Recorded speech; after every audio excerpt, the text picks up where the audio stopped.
belajar cara sambung besi tanpa welding. Macam mana orang Melayu kita bersambung besi tanpa welding. Ini bukan merepek je kat cerita kan. Ada kat kiri-kiri Melayu. Ada kiri picit. Tapi tak tahu siapa yang boleh buat. Cuma yang lama-lama ada kat saya ada beberapa kiri picit. Memang itu memang antara yang pelik lah. Sebab yang ada melembutkan besi hanya Nabi Daud saja kalau ikut hadis. Tapi kenapa tak ada orang Arab yang mewarisi, tak ada Bani Israel yang mewarisi. Tapi mewarisi bagi orang-orang bagian Nusantara kita. Kita diakui kan, Mak Saleh pun akui keri picit tu. Juga saya cerita benda yang menarik kalau kita maknanya mungkin pengetahuan baru bagi kita kan. Saya terlibat dengan dekat negeri Selangor ni ada beberapa program. Program dia adalah agamawan dan budayawan memperkasa ahli sunnah.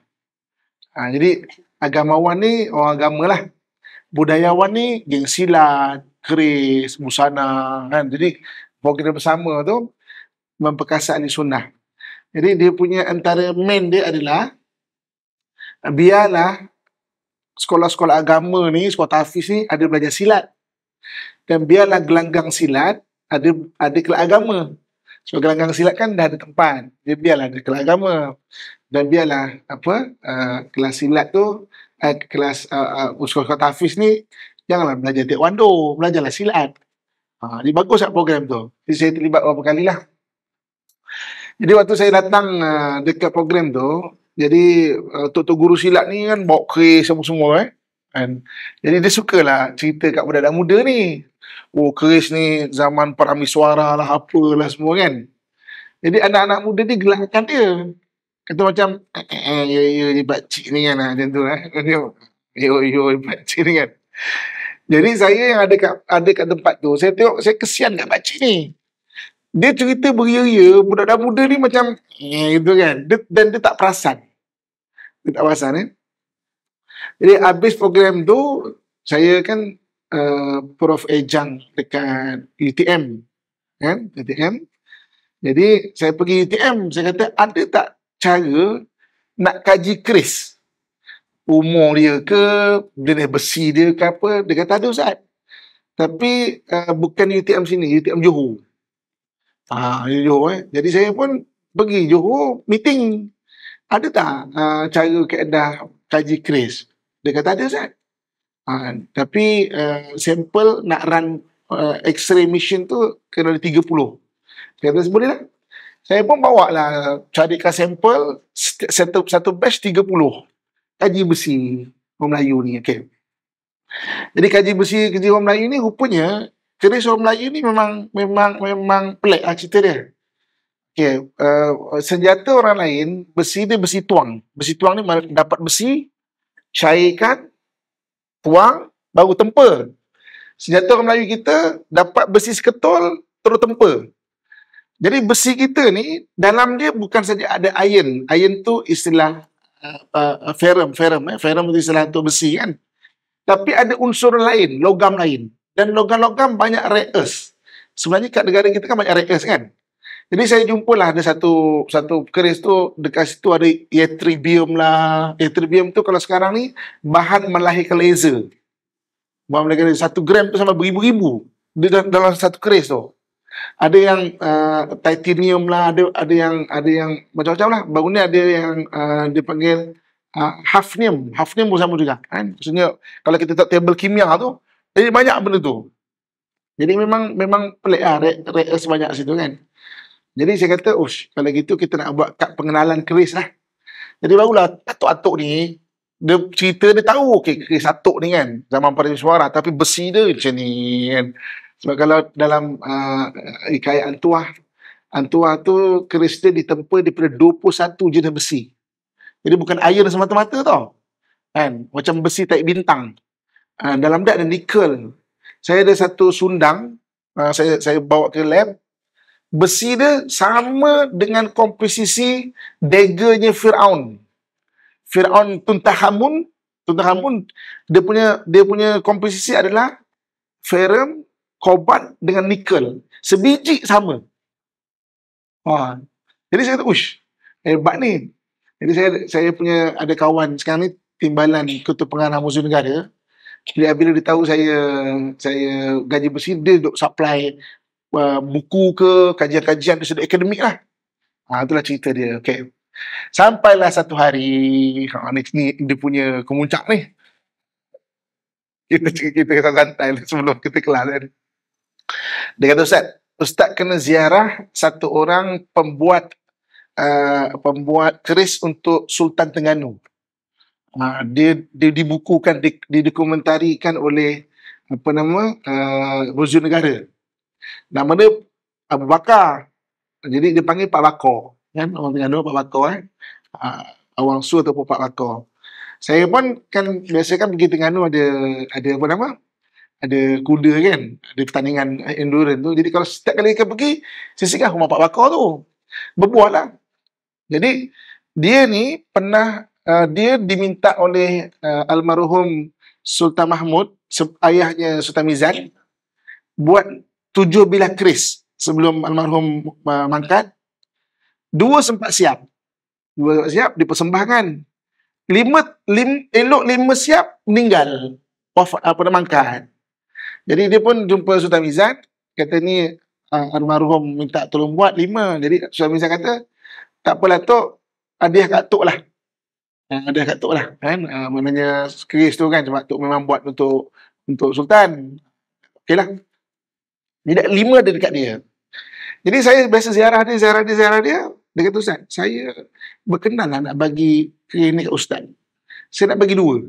Kan? Saya kata, Tok, betul Tok. Betul ni. Kan? Anak dia bukan main tak puas hati. Janganlah. Kan? Dia kata, ayah nak bagi Ustaz ni. Dia bagi 2 bilah. Okay, 1 bilah ada jatah Negeri Terengganu lagi. Ini memang Sultan, untuk Sultannya. Dia Terengganu. 1 bilah lagi, dia kata, Ustaz. Okay, Ustaz. Ini ni, dalam bilah ni, ada besi tulang mawas. Tulang mawas. Jadi mawas ni satu binatang, dia punya cerita dia, tulang keting ni dengan sini dia adalah besi. Jadi dia dok tebas pokok semua pakai tulang ni. Jadi saya dengarlah Pak Bakar tu cerita. Saya pun sama macam budak-budak waktu program tu lah. Hati saya dia menyebut. Ya tu ni kan. Ya je tu dia. Tapi dari lahir kan ada cerita kan. Saya pun terima lah keris tu. Saya anugerah lah duduk. Bukan aku macam ni. Duduk. Okay, anugerah. Adalah dia punya cara bagi lah. Alhamdulillah, terima kasih tu. Terima kasih lah.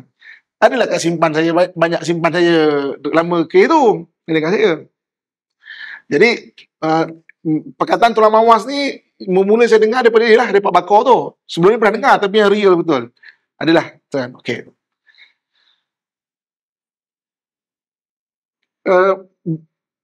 Peristiwa kedua saya dengar pasal tulang mawas ni, ada satu orang penulis buku Keris Semenanjung, nama Haji Zamli. Saya ziarah dia. Malam saya ziarah dia kan. Dia kata, dalam buku dia tu, dituliskan kisah guru dia. Guru dia ni buat keris daripada tulang mawas. Dia tulis kat buku dia. Dia kata guru dia waktu tempur tu keluar api warna biru, warna hijau yang sampai memedihkan mata, sampai diorang semua lari. Saya kata, tulang mawas Lek kan? Apa tulang mawas ni kan? Saya jumpalah Muzium Negara. Saya kata, Tuan, ada tak kajian mengenai tulang mawas? Dah ada, Ustaz. Tulang mawas ni apa? Kata, Muzium Negara ada buat buku. Boleh tak saya nak tengok, saya nak photostat untuk kajian saya? Boleh. Jadi mengikut Muzium Negara, orang Melayu kita ni kan biasa dengan besi. Kita ada relau besi dekat Sungai Batu 800 tahun sebelum Masihi tau. Yang main orang Melayu dah buat besi. Dekat Kedah tu, relau Sungai Batu tu 800 tahun sebelum Masihi. Nabi Daud 1000 tahun sebelum Masihi. Beza 200 tahun je. Nabi Daud. Sebab tu orang Melayu kita ada kaedah keris picit kan. Melenturkan, buat keris dengan tangan. Keris besi ni kalau dia nak cair, dia kena 700 ke 1500 darjah Celsius. Jadi kalau nak cairkan tu, mana tangan tu macam mana boleh panas sampai 700 ke 1000 darjah Celsius. Dan benda tu dekat Nabi Daud. Nabi Daud kan dia melenturkan besi. Kenapa ilmu tu tak ada kat orang Arab? Kenapa ilmu tu tak ada kat Bani Israel? Orang Arab tak ada teknologi picit senjata. Bani Israel tak ada teknologi picit senjata. Kenapa dia pada orang Melayu? Dan benda tu bukan dongeng tau. Memang betul orang Melayu kita picit keris tu. Tempur. Ada besi, tempur betul picit tu.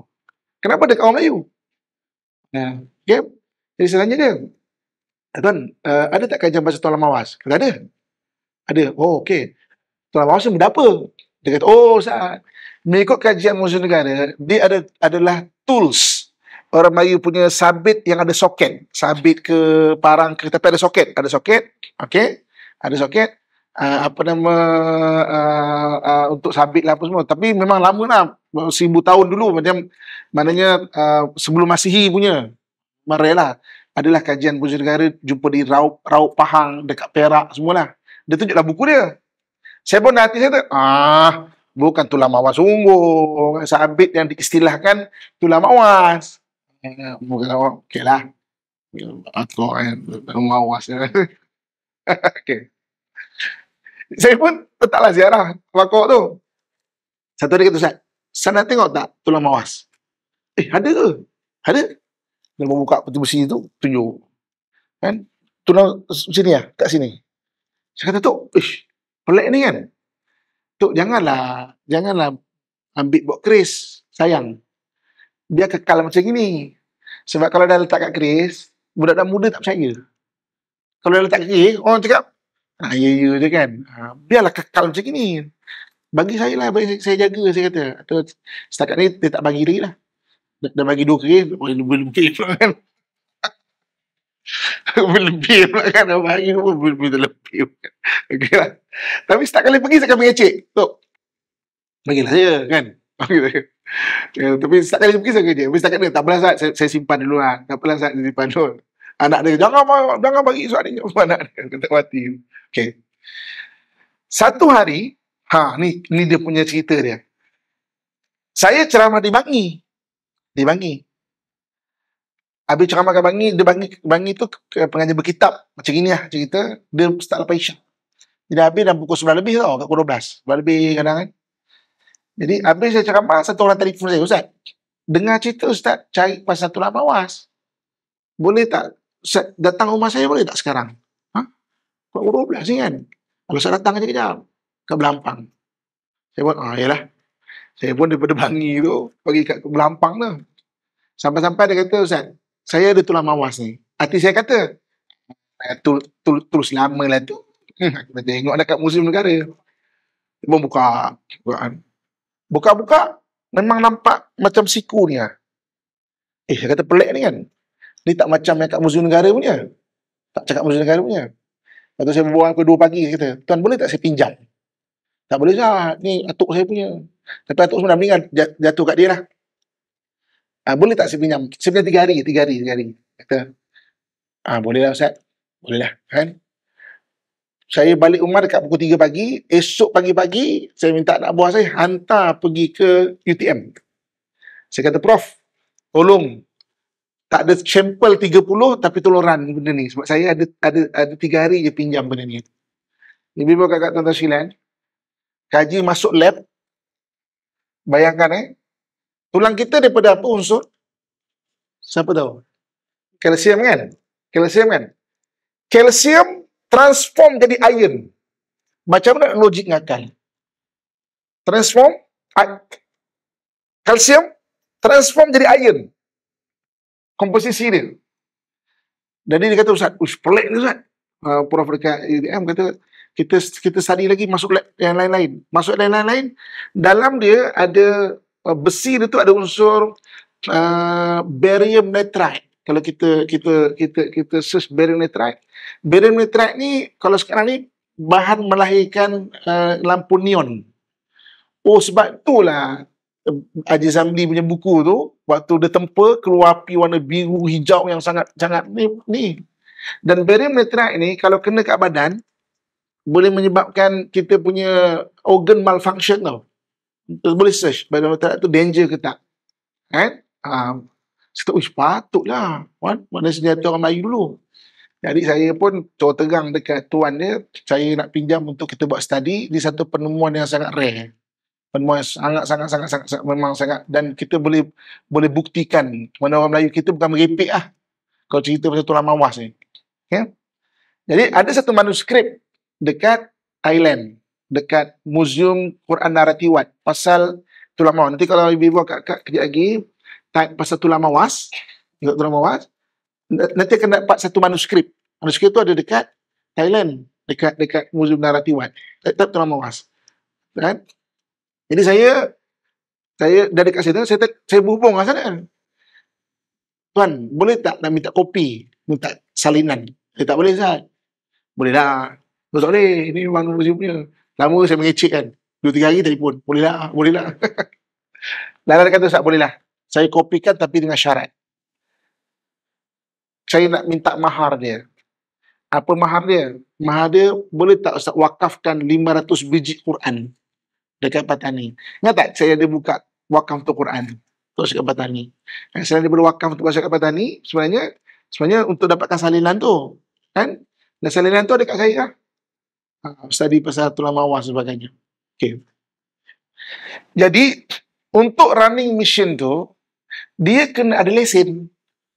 Dia bukan suka-suka. Jadi, UPM tak cukup tenaga sahaja nak running kan. Itulah sebabnya saya pergi ambil kursus ni lah. Dia panggil RPO, Radioactive Officer. Okay. Itulah sebab. Itulah mukadimah dia. Mana sebenarnya. Kenapa saya ambil kursus apa lah Ustaz, ambil kursus apa pula ni kan. Radioaktif apa dah. Sebab dia nak run mission tu radioaktif kan. Dia tak boleh suka-suka. Kan? Jadi itulah cerita dia. Doakan kalau kajian tu berjaya, memang satu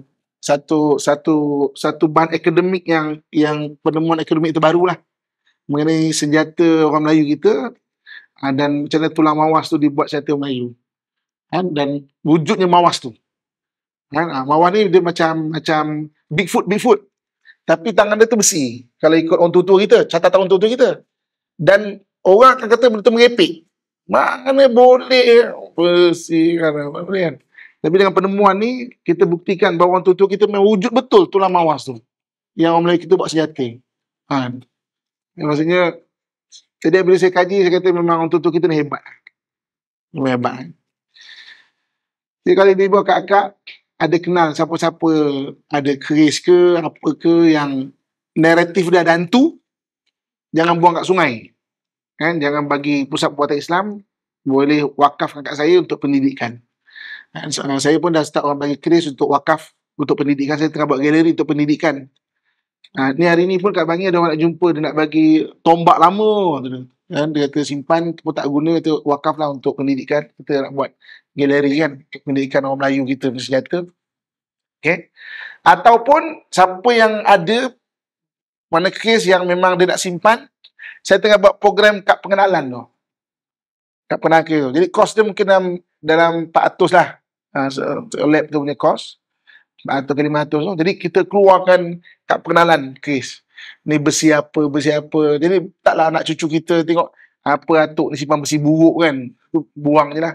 Padahal banyak rare earth kat dalam tu. Banyak unsur nadir dalam tu. Ni sikit lagi tu saya istilah siapa nak buat kad pengenalan ni.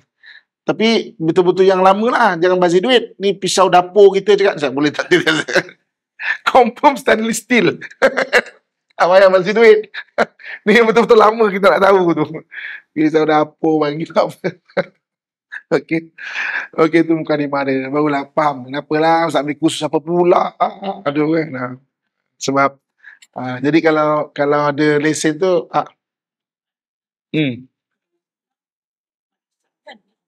okey, soalannya keris lama boleh diperasap ke tak? Boleh sebenarnya keris ni kan bahan dia besi. Apa kata orang Melayu kita? Kan? Hina besi kerana karat. Jadi kalau karat, jadi dia menghakis. Jadi besi tu kan jadi buruk lah. Okey. Jadi caranya, dia orang akan gunakan limau untuk buang karat tu. Buang karat. Jadi kalau kita basuh pakai limau dan benda tu ada air lagi, benda tu akan karat balik. Itu yang dia perasap. Perasap tu nak keringkan biar ada jangan air. Kan? Jadi perasap lah. Okay?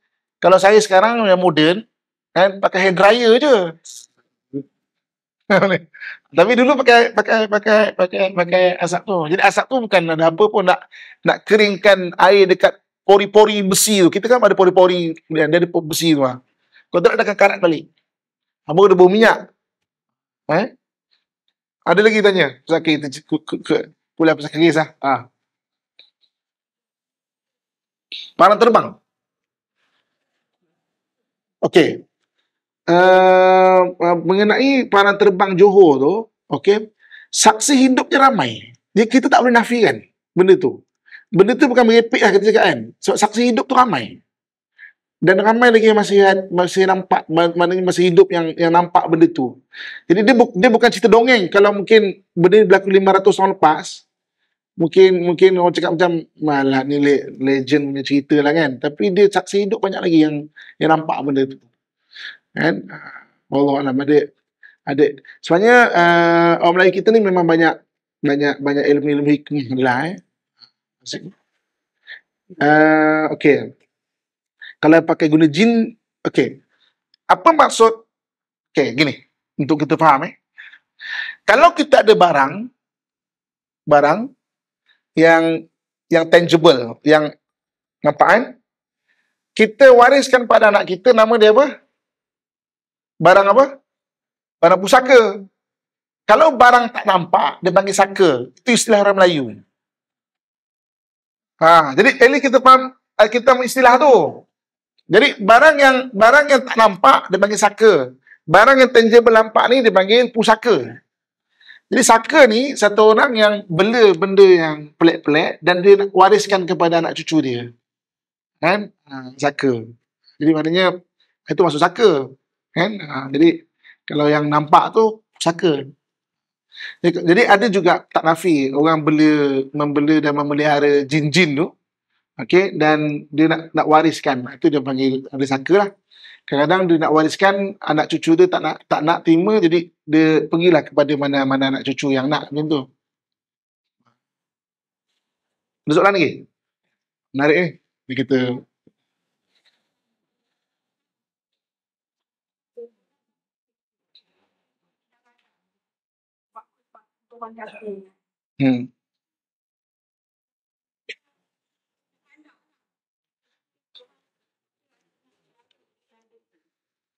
Kalau tak berani apa semua, boleh bagi kat saya. Masalah dia adalah kalau bagi perubatan Islam semata-mata, diorang potong, diorang buang kat sungai. Sedangkan barang tu adalah khazanah tu. Kan? Daripada saya ada dengan saya satu banyaklah sebenarnya.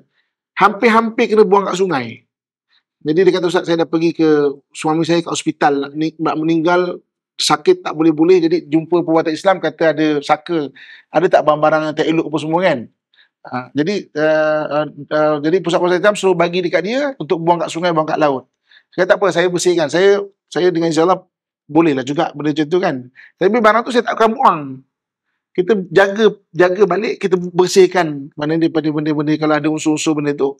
Tapi benda tu khazanah. Budak-budak muda boleh belajar benda apa semua. Jadi kalau yang biasa ni potong, buang kat sungai.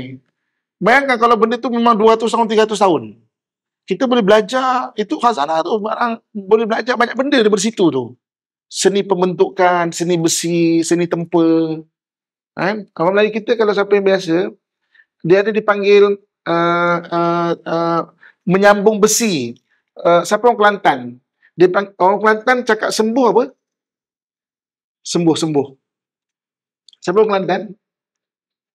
Sembuh. Baik daripada demam. Sembuh apa? Sia sembuh kan? Betul? Sia kan? Sembuh kan? Di istilah sia, disembuhkan besi tu. Okey, teknologi moden nak sambung besi dengan apa? Dengan welding kan? Welding. Nak sambung besi, welding. Orang Melayu kita sambung besi dengan tanah liat dan atom sambung sungguh. Kan? Ada dekat keris dengan pedang lama. Dia panggil sia. Maknanya besi yang keras, dia tak boleh nak buat besi keras semua. Bila keras, dia brittle, dia mudah patah. Jadi pangkalnya keras, jadi yang baki lagi dalam 3 suku ataupun setengah lagi yang lembut. Jadi untuk berperang sangat bagus. Jadi dia sambung tu dia panggil siar. Saya jumpa uh, tukang-tukang sekarang ni saya tak tahu siapa yang boleh buat, tapi saya jumpa satu orang anak tukang terakhir kerajaan Patani. Dia pun dah 70 tahun dah. Saya pergi dia, saya kata, apa takrifan tukang terakhir kerajaan Patani? Apa takrifan dia kan? Dia kata, kerajaan Patani kan diserahkan kat Siam, perjanjian British Siam 1909. 1906, 1909. Perjanjian Patani itu, perjanjian Siam tu. Jadi, dia adalah tukang terakhir ketika di mananya kerajaan Patani secara rasminya diserah pada Siam. Jadi, lepas tu dia tak hidup mana, jadi dah meninggal lah. Anak dia pun dah 70 tahun. Jadi anak dia tu masih pandai buat yang siar tu. Dia kata dia dijemput ke US. Ke US untuk tunjukkan macam mana buat benda tu. Sebab orang putih nak tengok menyambung besi dengan welding. Welding. Ini tak welding, sambung besi tu dengan tu. Dengan siar tu. Jadi saya tanya tu, guna apa? Dia kata dia guna tanah liat. Kenapa tunjukkan kat Mak Saleh? Teknologi tu. Janganlah tunjuk. Dah, dia kata, saya tunjukkan cara, saya tak beritahu tanah apa. Kan? Saya tanya, Tok pakai tanah apa? Dia kata, dia pakai tanah yang daripada busut anak-anai. Busut ni kenal tanah yang terbaik tau. Busut kan, busut pula, anak-anai. Anak-anai kan cari tanah bawah dalam bumi dan dia buat tu. Dia kata, tanah liat daripada busut. Boleh menyambung besi, tapi ada teknik dia lah. Dia tunjukkan kat saya. Saya kata, ya Allah, ilmu orang Melayu. Dia kata, Tok, ada tak orang muda nak belajar? Dia kata, tak ada. Saya nak belajar boleh? Allah, Ustaz Muhammad lagi nak pergi belajar. Saya cakap kat anak murid saya kan, awak pergi belajar sana. Belajar cara sambung besi tanpa welding.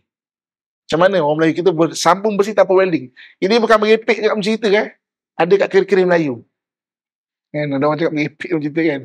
Tu kata, oh, hebat. Syukur.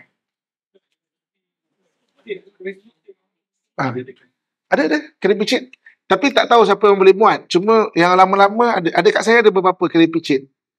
Memang itu memang antara yang pelik lah. Sebab yang ada melembutkan besi hanya Nabi Daud saja kalau ikut hadis. Tapi kenapa tak ada orang Arab yang mewarisi, tak ada Bani Israel yang mewarisi, tapi mewarisi bagi orang-orang bagian Nusantara kita. Kita diakui kan, Mak Saleh pun akui kedai picit tu. Mana Sungai Batu, siapa pernah pergi Sungai Batu? Kedah. Sungai Batu banyak busut. Saya dah pergi, memang banyak busut. Sebab tu sana dipilih untuk buat relau besi. Untuk menyambung besi itu dengan busut, dengan tanah daripada busut. Sungai Batu dekat Sungai Tani. Oh, okay. Masya Allah. Hebat. Okey, habis kuliah mengenai besi. Kita masuk hadis walaupun ambil berkat kuliah hadis kita walaupun satu. Okey, insyaAllah. Okey, hadis ke-234. Bismillahirrahmanirrahim. Hadis 234. Wa an Abi Sa'id Al-Khudri radhiyallahu anhu anna rajulan sami'a rajulan yaqra'u qul huwallahu ahad yuraddiduha. Walamma asbaha jaa'a ila Rasulillah sallallahu alaihi wasallam fa dzakara dzalika lahu wa ka'anna rajulu yatafa'aluha faqala Rasulullah sallallahu alaihi wasallam walladhi nafsi biyadihi innaha la ta'dilu thuluthul Qur'an. Abu Sa'id Al-Khudri radhiyallahu anhu meriwayatkan bahawa ada seorang mendengar seseorang lelaki membaca Qul huwallahu ahad dan mengulang-ulang bacaan tersebut di pagi harinya. Orang lelaki tersebut datang menemui Rasulullah sallallahu alaihi wasallam memberitahukan hal itu kepada beliau. Lelaki tersebut seakan meremehkan surah yang dibaca. Rasulullah sallallahu alaihi wasallam lantas bersabda, demi zat yang jiwaku ada di tangannya, sungguh surah Al-Ikhlas itu setara dengan 1/3 Al-Quran. Okey. Ibu-ibu, kakak, tuan-tuan sekalian, yang pertama sekali, kalau kita membuat amalan ni, apa-apa amalan, dalam amalan ni dia ada dua. Satu pahala, satu lagi dipanggil fadlah. Fadlah ni kelebihan amalan.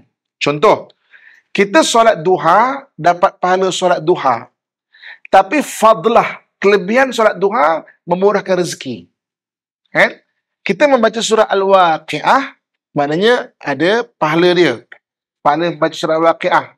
Tapi, dia punya fadlah, murah rezeki. Okay? Jadi, kita buat amalan ni, dia akan ada dua. Satu, ada pahala. Satu lagi, ada kelebihan amalan. Okey. Boleh ya? Jadi, surah Ikhlas ni, kalau kita baca, dia ada pahala dan dia ada fadlah, kelebihan. Antara fadlah dia adalah, kalau kita membaca satu surah Ikhlas sama dengan 1/3 Al-Quran.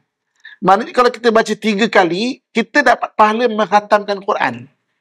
Tapi fadlah menghatamkan Quran, tak dapatlah pahala. Kan? Sebab fadlah atau kelebihan menghabiskan bacaan surah Al-Quran tu ada kelebihan lain. Mana ada doa yang mustajab contohnya dan sebagainya. Jadi fadlah dia, maknanya fadlah menghatamkan Quran tak ada. Tapi pahala membaca seluruh Al-Quran tu dengan Qul huwallahu ahad 3 kali. Kan? Itu pahala dengan fadlah. Okey. Kemudian yang keduanya, saya nak cerita kat sini adalah, dulu sebelum Nabi SAW diutus, kan, orang tak tahu siapa nama Tuhan. Orang tak tahu. Orang Kristian tak tahu siapa nama Tuhan dia. Hanya padri-padri besar je tahu dan dia dirahsiakan. Orang Yahudi pun tak tahu siapa nama Tuhan kecuali rabai-rabai dia. Rabai-rabai ni maknanya dia punya tok-tok guru besar dia lah. Kan? Dan dirahsiakan. Kalau kita tanya orang Kristian, kalau siapa pernah belik Bible, tak ada sebut nama Tuhan. Siapa nama Tuhan kau? Kan? The God. Yes, the God. What is your name of God? Your God. Tak ada, dia tak tahu. The God. Sebab tu diambil orang Melayu, orang Islam punya nama Allah tu untuk nak dipakai. Dia tak ada nama Tuhan, dia tak tahu. Kan? Orang Yahudi pun sama. Walaupun orang Yahudi memanggil Tuhan dia dengan Yahweh, tapi itu gelaran yang rabai-rabai dia bagi. Dia tak tahu siapa nama Tuhan dia. Dia tak tahu. Kita saja orang Islam yang tahu nama Tuhan. Kita adalah Allah, itu nama Tuhan kita. Daripada Qul huwallahu ahad. Okey. Kenapa? Kenapa orang dulu dia tak tahu nama Tuhan dia? Sebab apa? Sebab tuan-tuan sekalian, orang dulu memuja Tuhan-Tuhan selain daripada Tuhan Allah yang esa. Okey. Dia panggil nama-nama Tuhan itu. Okey. Apabila dipanggil, diseru nama Tuhan, Tuhan tu jadi lemah dan terpaksa mengikut apa yang dia nak. Contoh katakanlah dia dah tu nama Tuhan Lata Uzza, tuan-tuan sekalian, Lata Uzza, maka dia akan kumpul ramai-ramai, dia akan seru Lata Uzza, Lata Uzza, Lata Uzza, Lata Uzza. Contoh, jangan buat tau, ni contoh. Jadi maknanya Tuhan tu, jin lah kita ceritakan, jin. Sebenarnya jin tu akan lemah. Lemah tu akan datang dan terpaksa ikut kau nak apa. Sebab itu benda ni, orang-orang ahli kitab dulu, dia menyembunyikan nama Tuhan dia sebab pada dia, sebut nama Tuhan tu, Tuhan akan menjadi lemah dan terpaksa ikut cakap. Dan benda ni sebenarnya boleh. Jangan dibuat, saya cerita je sebagai ilmu.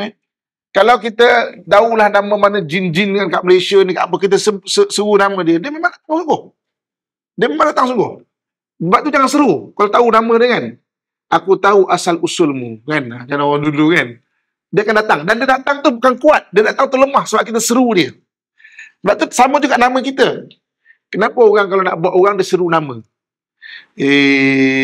Siapa-siapa nama, dia seru nama. Terutamanya, dia seru nama binkan dengan mak.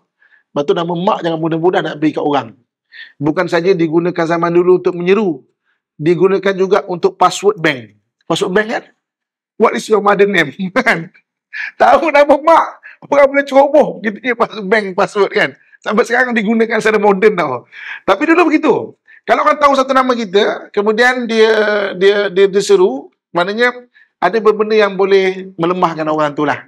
Ikut cakap ke apa semua kan. Sebab tu, macam orang-orang Arab, dia suka guna nama gelaran. Abu Muhammad, Abu Fatih, Ummu Abdullah. Dia tak nak bagi nama betul dia. Sebab nama betul kau dapat, orang boleh seru. Ini saya cerita sebagai ilmu, jangan dibuat. Kan? Sebab step seterusnya saya akan cerita. Okey. Jadi begitu juga dengan dulu. Jadi orang dulu, kalau dia nama Tuhan, dia akan memuja, dia akan suruh kan. Hegel, Hegel, Hegel, Hegel, Hegel, Hegel. Benda dia datang dan benda itu lemah. Dan benda ni bagi orang ahli kitab Yahudi dan Nasrani, dia juga percaya benda itu. Sebab itu, dia tak tahu siapa nama Tuhan dia. Sampailah Islam, Allah cerita siapa nama Allah Subhanahu Wa Taala. Sebab pemikiran yang katakan bila diseru tu Tuhan dah jadi lemah, pemikiran yang dibuat-buat dan benda itu salah. Sebab itu Islam membetulkan balik akidah, Kul huwallahu ahad. Katakan Allah tu esa. Allahu samad. Allah menjadi seluruh hajat orang tu ditumpukan. Mana kalau orang ada hajat, seru nama ya Allah, ya Allah. Kan? Maknanya tak melemahkan Allah pun. Dia menjadi seluruh tumpu hajat. Lam yalid walam yulad. Tidak beranak dan tidak diperanakkan. Walam yakun lahu kufuwan ahad. Tidak ada seorang pun yang setara dengan Allah Subhanahu Wa Taala. Sebab itu surah Qul huwallahu ahad atau surah Ikhlas tu, dia satu surah yang luar biasa hebat dia. Fadlah dia pun hebat. Contoh katakan kita dalam tafsir Ibnu Katsir.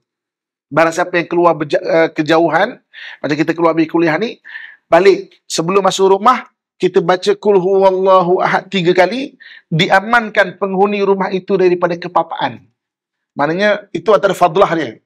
Papa ni banyak papa. Papa harta, papa akhlak, papa iman. Papa ni banyak jenis papa. Jadi kita balik daripada kejauhan, pergi kedai, pergi mana, sambil-sambil susun kasut tu, baca Qul huwallahu ahad 3 kali. Pahalanya dapat pahala Quran.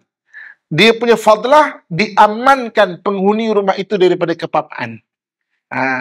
Dan kita orang Islam, maknanya yang agama samawi, agama langit kita panggil, kita adalah orang yang tahu siapa nama Tuhan kita. Orang Kristian tak tahu siapa nama Tuhan. Tu tanya dia. Dan dalam Bible pun sebut the God. Dia tak tahu siapa nama Tuhan. Orang Yahudi pun tak tahu siapa nama Tuhan dia.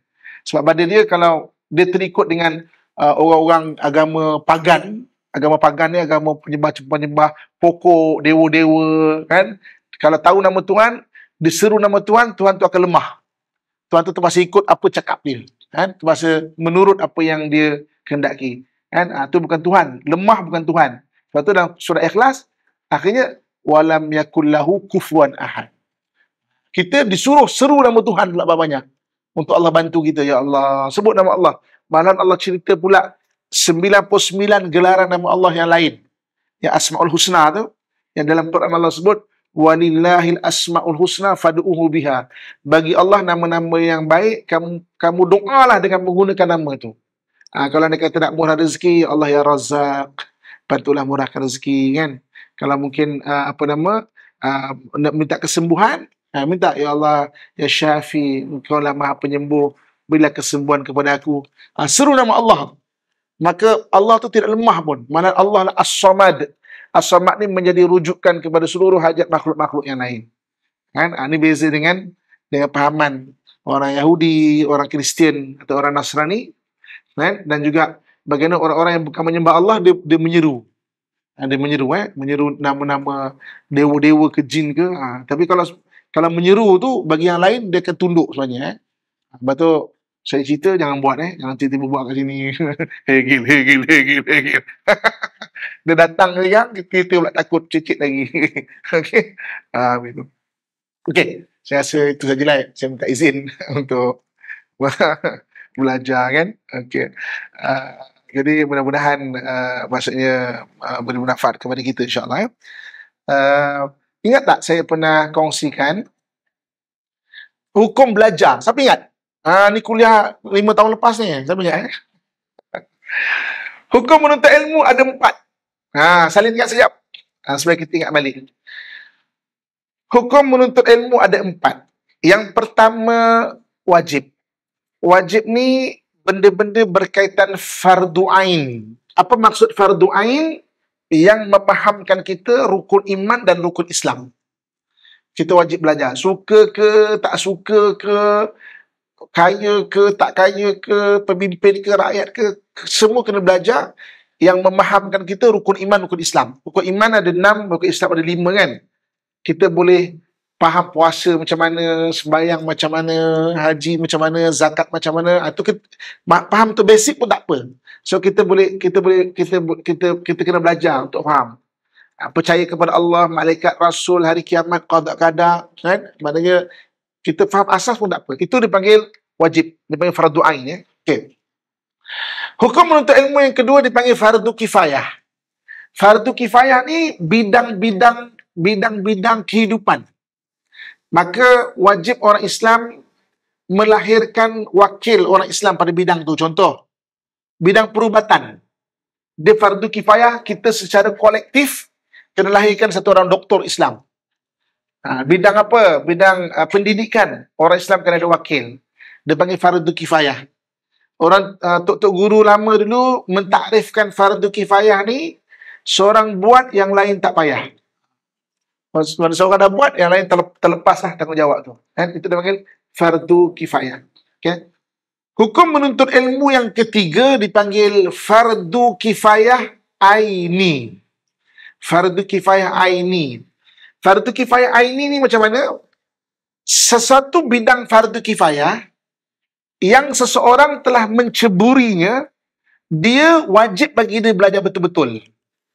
Bagi orang lain fardu kifayah, bagi dia fardu kifayah aini. Contoh, macam bidang perubatan tadi kan? Kan fardu kifayah. Kita pun ada satu orang anak kita belajar kedoktoran. Dia wakil orang Islam, dia tak boleh belajar main-main. Kalau dia belajar main-main, berdosa dia. Haram hukum dia. Sebab bagi orang lain fardu ain, fardu kifayah. Bagi dia fardu kifayah aini. Jadi kita kena fahamkan anak kita kan, yang belajar ke universiti tu, jangan main-main, jangan copy paste assignment. Sebab bagi kita, bagi mak fardu kifayah, bagi kamu tu fardu kifayah aini.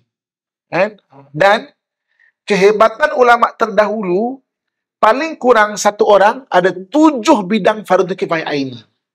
Paling kurang. Sebab tu ulama terdahulu memang hebat. Zaman keunggulan Baghdad kan. Kita dengar nama Imam Syafi'i sebagai orang agama, tapi dia juga pakar perubatan. Dia juga pakar astronomi. Dia juga pakar matematik. Kita dengar Al-Khawarizmi, pakar matematik. Dia juga pakar Al-Quran. Dia juga pakar hadis. Kita kenal Ibnu Sina, pakar perubatan. Tapi dia juga pakar ilmu falak, ilmu bintang ni. Dia juga pakar hadis, juga pakar ilmu fiqah. Jadi, diorang dulu 7 bidang fardu kifayah ini. Paling kurang tau. Paling kurang. Ada sampai 10, ada sampai 70 pun ada. Budak-budak kita baru diploma keluar berkepak macam ni. Oh, diploma. Ijazah bagi kembang kepak macam ni. Baru satu bidang kan. Itu 7 bidang fardu kifayah ini. Masya Allah. Itu hebat orang dulu kan. Lepas tu belajar jangan pernah berhenti. Saya dengan izin Allah Subhanahu Wa Taala, saya kan dalam bidang diving. Kenapa saya buat betul-betul bidang diving? Bukan sebab apa? Sebab fardu kifayah aini bagi saya. Fardu kifayah bagi orang lain, tapi bagi saya fardu kifayah aini. Kan? Dulu bomba kita belajar daripada China, Singapura. Kan? Kenapa tak ada orang Islam yang boleh mengajar? Kan? Jadi waktu 2018 tu saya start mengajar untuk bomba. Dekat Malaysia kita, diving ada chamber operator. Chamber operator tu, kalau orang diving tu, kalau ada sakit dia kena masuk chamber. Tak ada orang Islam kat Malaysia boleh ajar chamber operator. Kan? Saya terpaksa pergi US ambil belajar chamber operator sampai lulus, dan saya mengajar baru ni UTK. Polisnya UTK untuk chamber operator. Kan? Kenapa saya bersusah payah? Ingat tak payah je. Travel lah, duduk sana lah, tinggal keluarga ke. Sebab bagi orang lain fardu kifayah. Bagi saya fardu kifayah aini. Saya tak boleh belajar main-main. Kalau saya belajar main-main haram bagi saya. Berdosa bagi saya belajar main-main. Kan? Jadi saya bidang agama. Pekerjaan mengajar diving lah ni. Ujung bulan ni saya ada mengajar APM, Angkatan Pertahanan Awam. Kan? Sebab apa? Sebab ada beberapa specialty, maknanya orang Islam tak ada. Jadi fardu kifayah aini dipanggil. Kan? Tu saya tengah lahirkan anak-anak murid kan. Saya kata saya ni ustaz. Akhirnya saya akan duduk mengajar kitab, nulis kitab juga kan. Saya tengah passing baton ni pada awak semua, saya kata. Kan? Itu fardu kifayah aini ya. Dan yang keempat, hukum belajar ilmu harus. Ya. Harus ni apa? Apa-apa ilmu yang memudaratkan. Apa-apa ilmu yang memudaratkan, belajar harus mengamalkan haram. Contoh, ilmu sihir. Ilmu sihir ya. Belajar harus mengamalkan haram. Apa kerjaan nak belajar ilmu sihir? Sebab nak tahu macam mana dia berbuat dan macam mana nak mengatasi dia. Tapi jangan belajar-belajar, kita kemudian nak amalkan. Kan? Ilmu mencuri ada ilmu tau. Orang yang mencuri ni, tangan dia dengan sotong lembut dia lagi. Dia boleh ambil kita punya barang tu tanpa kita sedar. Belajar harus mengamalkan haram. Kenapa belajar harus? Sebab nak tahu macam mana sotong tu boleh menyelinap tu. Kita boleh tahu. Ada teknik dia tu. Berarti ilmu yang memudaratkan, belajar harus mengamalkan haram. Itu 4 hukum mempelajari ilmu. Jadi kita tahulah. Wajib fardu ain, fardu kifayah aini dengan harus. Kan? Wallahu a'lam. A'udzubillahi minasyaitonir rajim. Bismillahirrahmanirrahim.